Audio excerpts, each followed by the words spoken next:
Kita masuk pada pencarian linear. Pencarian linear merupakan algoritma pencarian yang paling sederhana.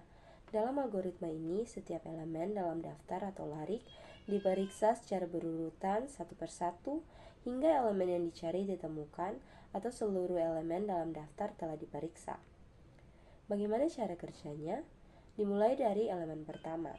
Bandingkan elemen saat ini dengan nilai target yang dicari. Jika cocok, kembalikan posisi atau indeks elemen tersebut. Jika tidak cocok, pindah ke elemen berikutnya.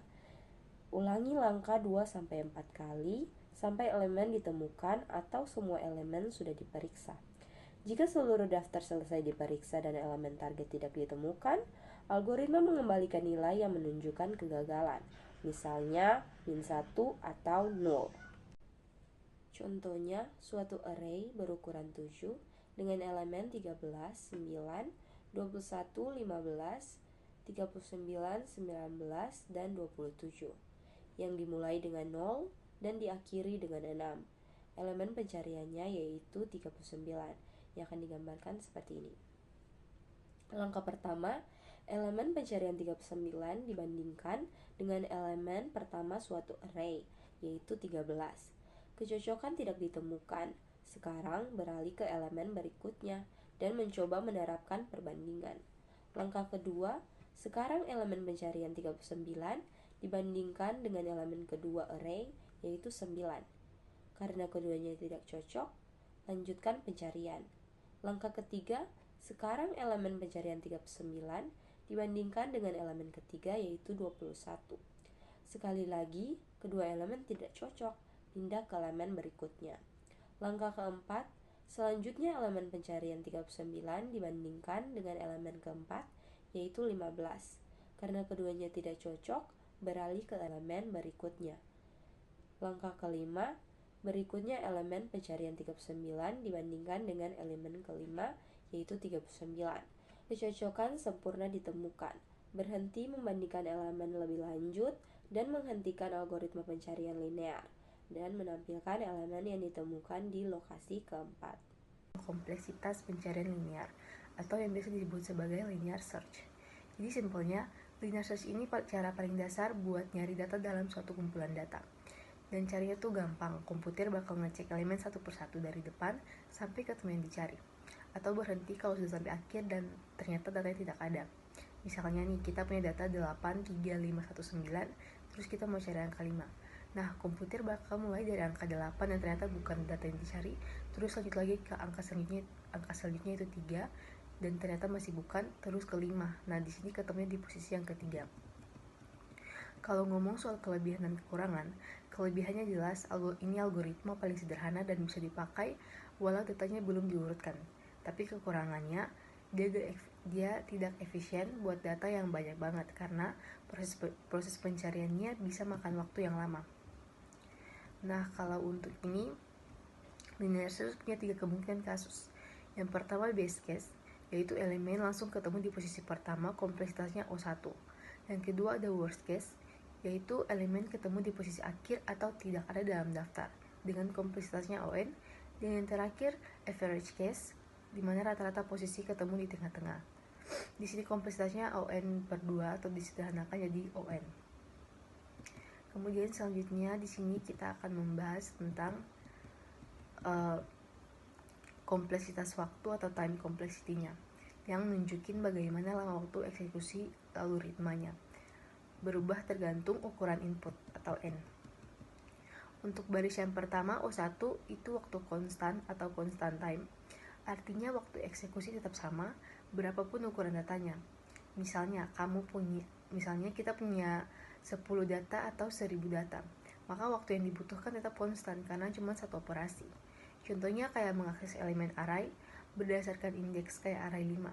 Nah, di sini kita langsung ambil datanya tanpa harus cek satu-satu. Jadi O1 ini ibarat tahu persis posisi barang yang kamu cari, jadi langsung ambil tanpa buang waktu. Nah, untuk baris yang kedua itu O log n atau waktu logaritmik. Itu artinya waktu eksekusi bertambah sangat lambat walaupun datanya banyak. Jadi setiap langkah jumlah data yang harus dicek berkurang setengah. contohnya binary search. Kalau kita mencari angka 42 di data terurut, maka kita langsung ke tengah, lihat apakah 42 lebih besar atau lebih kecil. Lalu fokus ke setengah data berikutnya. Makanya algoritma ini efisien buat data besar karena tidak cek satu-satu, tapi langsung dibagi dua. Nah, untuk yang ketiga di sini ada ON atau waktu linear. Nah, artinya itu waktu eksekusi tumbuh sebanding dengan ukuran data. Jadi, kalau datanya 2 kali lebih banyak, waktunya juga 2 kali lebih lama. Contohnya kayak linear search, kalau kita mau cari elemen dari awal sampai ketemu. Untuk baris yang keempat itu ON kuadrat, yaitu waktu kuadratik, yang artinya waktu eksekusi tumbuh cepat. Waktu eksekusi tumbuh cepat karena ada perulangan di dalam perulangan. Jadi kalau data naik 2 kali, waktu bisa naik 4 kali lipat. Contohnya kayak bubble sort, insertion sort, dan selection sort. Ini algoritma pengurutan dasar yang dibandingkan setiap elemen dengan yang lain. Nah, untuk yang baris yang kelima, O2N atau exponential time. Jadi ini artinya waktu eksekusi tumbuh sangat cepat, bahkan sedikit tambahan data bisa bikin waktu naik drastis. Contohnya kayak algoritma brute force untuk traveling salesman problem, yaitu coba semua kemungkinan rute. Nah, jadi kesimpulannya, jadi dari tabel ini juga bisa kita lihat bahwa linear search ada tingkat yang sederhana tapi masih efisien untuk dataset kecil. Begitu ukuran data makin besar, algoritma dengan kompleksitas yang lebih rendah kayak O log n akan jauh lebih unggul. Sekian dan terima kasih. Oke, kita masuk ke kompleksitas ruang. Kompleksitas ruang atau space complexity adalah O1 atau constant space. Pencarian linear hanya memerlukan jumlah kecil memori tambahan yang konstan, misalnya untuk menyimpan indeks elemen saat ini dan nilai target, terlepas dari ukuran daftar input. Ya, kita masuk ke contoh kompleksitas ruang atau O1, ruang konstan atau constant space.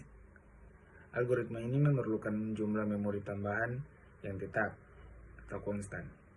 Tidak peduli seberapa besar input n. Contohnya penukaran dua variabel. Sini kita lihat aja gambar di situ.